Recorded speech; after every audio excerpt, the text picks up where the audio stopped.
Dunia ini tidak selamanya. Ini bukan tempat abadi. Ini semu.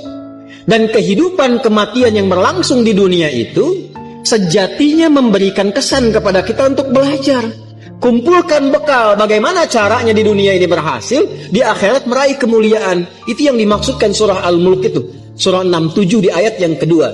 Huwallazi khalaqal mauta wal hayata liyabluwakum ayyukum ahsanu amala. Ahsanu itu isim tafdil.